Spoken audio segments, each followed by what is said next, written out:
Hola, soy Inita. Tengo 26 años. Algunas personas dicen que me veo más chica y creo que es por la alimentación. Llevo 8 años de vegana por los animales, por respeto a ellos y por el planeta y por mi salud. Creo que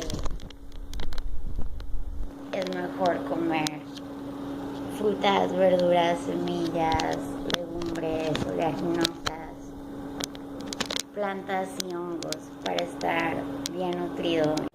Hello, this is Inita and I am 26 years old and I have been vegan for 8 years. I am vegan for the animals because I respect them, for nature, and for my health. I like to eat fruits, vegetables, seeds, legumes, plants, and mushrooms because this type of food keeps me healthy and strong.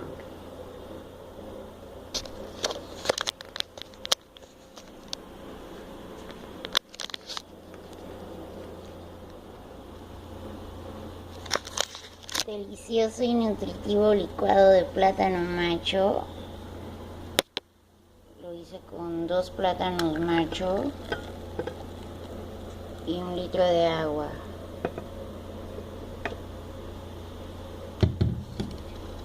El plátano macho, smoothie, banana smoothie.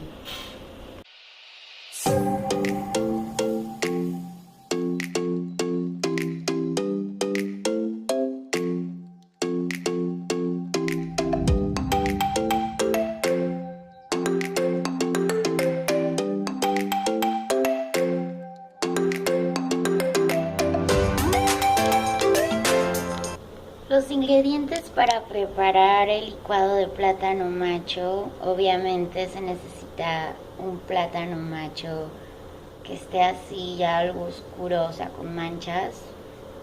Y eso quiere decir que va a estar muy dulce. 2 de estos y 1 litro de agua.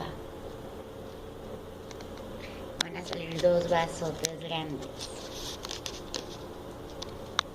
Pero es muy nutritivo. Perfecto para empezar la mañana llena de energía y vitaminas.